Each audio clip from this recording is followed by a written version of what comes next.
USC impresses, Michigan State bounces back in a huge way, and could we have a new number one in Auburn after their big win over the Kentucky Wildcats? We'll talk about that in a moment, but first a reminder to subscribe to this channel if you have not already done so. If you're an Iowa fan, if you're a college basketball fan, or a college football fan in general, please subscribe to this channel and please give this video a like. As many of you know, we have teamed up with Mark Rogers, the voice of college football, to produce content on Iowa and college football across the country. With that being said, we bring you our top 25 that actually makes sense. College basketball edition. If you want the college football edition, head over to Mark's channel, the voice of college football, for weekly releases of his top 25 that actually make sense during the course of the college football season. A couple notes before we get to our rankings for the week. This is a top 25 that actually makes sense because it is not influenced by preseason rankings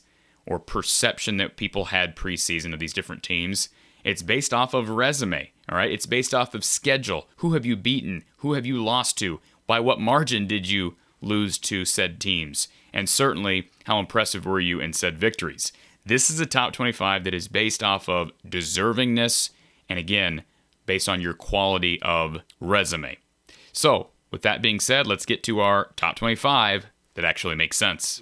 Week 12, our first of hopefully many top 25s to come, and certainly now that we are into mid to late January, the top teams are starting to emerge. You're starting to see maybe 5 or 6 teams that seem to be ahead of the pack as far as tiers are concerned, and certainly you're going to have probably more than 4 teams legitimately that are competing for a number one seed in the tournament. The parity in college basketball this year has been exceptional, and certainly this is something that we've wanted. You want parity in any sport. We saw it in the NFL this past weekend, a really just awesome, action-packed divisional weekend in the pros, and certainly that's great for the sport. So let's get down to my top 25 that actually makes sense for week 12 of college basketball.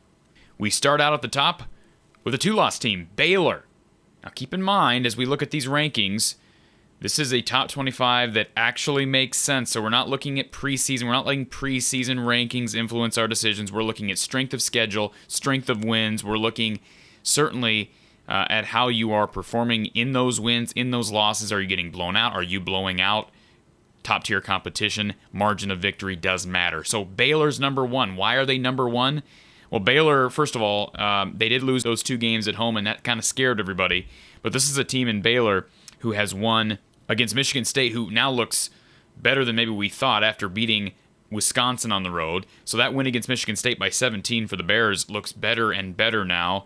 Certainly the blowout against Villanova is helpful as well. They've got road wins at Oregon, at Iowa State, at Oklahoma, at West Virginia. Their 2 losses, of course, Oklahoma State and against a very good Texas Tech team at home, but they have since bounced back. So Baylor is my number 1 team in the country right now. Auburn is coming in at number 2. I know they're the hot pick right now as a number 1 overall team. Auburn has not played the schedule. Now, I'm not saying they've played a bad schedule. They did lose to UConn. They beat a Loyola team that is okay, but certainly a Loyola team that's down from what we expected. You know, they won against Nebraska in blowout fashion, LSU, some good wins there, but nothing as far as marquee victories. We saw Baylor, of course, with that win against Michigan State, the win against Nova. Those are marquee victories. Now, you could argue the win at Alabama is a marquee victory. It was on the road for Auburn. That's a loss that, or a win that could certainly help them down the road. They've got road wins at St. Louis, Syracuse, UCF, and of course the win this weekend, maybe their best win at home against Kentucky. But right now, Baylor is still number 1 in my top 25, Auburn number 2. Gonzaga comes in at number 3, and the reason why they're at number 3, first of all, some could argue they deserve to be number 4, and some have Arizona at number 3 and have Gonzaga below them. I've got Arizona at 5, and of course I'll explain that here in a moment. But Gonzaga, the win against Texas, the loss versus Duke, but it was a close one, loss versus Alabama, but man, a dominant win over Texas Tech, and they have been blowing teams out, including a good BYU team. They have scored tons of points in doing so, and obviously Gonzaga does not play the conference schedule that a Purdue or even an Auburn plays, but you have to keep in mind that Gonzaga schedules very well in the non-conference. They obviously performed well out of conference. They did have the 2 losses, but again, they schedule marquee games every year. And when you're blowing out teams in the West Coast Conference, that can make up for a somewhat subpar strength of schedule in conference. So Gonzaga is number 3 in my top 25. And yes, Purdue number 4. I think they're the best team in the Big Ten right now.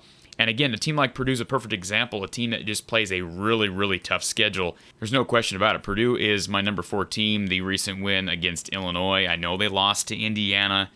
They lost at Rutgers, but I'm telling you, folks, it's hard to win on the road in the Big Ten. Now, you can say that about a lot of conferences, but the Big Ten has certainly proved that to be true. Arizona, 16-1 and number 5. Now, some Wildcat fans may be coming after me for this. Arizona has a lot to prove, and they're going to get their opportunity to prove it. They've got games against USC and UCLA coming up on the schedule. They just haven't played as many games as some of these other teams due to COVID and postponements, but they'll play USC and UCLA 3 times in the next 2 weeks. The Wildcats have an opportunity, if they can sweep those 3 games, which is a long shot, folks, to be number 1 in about 2 weeks on this very poll. Michigan State, that win at the Kohl Center. Again, we talked about how difficult it is to win on the road in the Big Ten. Michigan State is my trendy pick right now at number 6. Kansas at number 7. Of course, they've got the win over Michigan State, had a narrow 1-point loss earlier in the year to Dayton. Of course, lost at Texas Tech, but beaten Iowa State. They won at Oklahoma, at Kansas State, at home versus Virginia.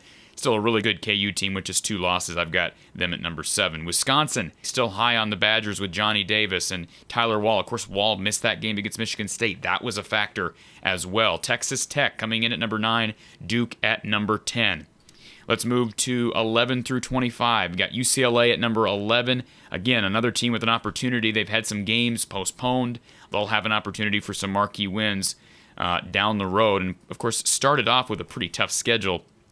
But, of course, the lopsided defeat against Gonzaga. But, again, just 2 losses, and they'll get an opportunity against the likes of Arizona and against the rest of that conference. Not a real strong Pac-12, but some good teams there at the top, including UCLA and Arizona. Kentucky at number 12, not down on them. They started off hot against Auburn. They've got good wins in the schedule. I like them at 12. Houston at 13. Again, some Cougar fans not happy with this, but the fact of the matter is Houston just doesn't play a tough enough schedule in the conference. I'm not going to give you the nod because you've only got 2 losses when you're playing a pretty darn weak schedule night in and night out once you get to January. I'm just not going to do it. Now, if they continue to win games, they have an opportunity to move up slightly. If they do what Gonzaga's doing and start blowing out teams in their conference, we'll take another look at this. But right now, Houston is 13 in my ranking. Ohio State, number 14. The win at home against Duke, obviously huge. They sit at 12-4. Villanova is number 15. LSU, USC, Providence,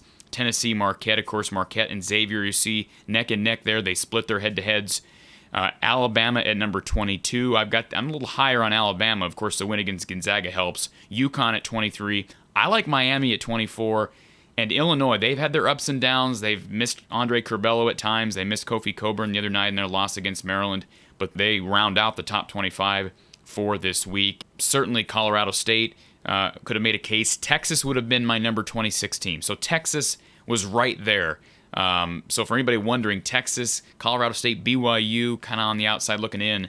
But it was very tough to pick between to get 2 teams from the likes of Miami, Illinois, and Texas. But again, Illinois rounds out my top 25.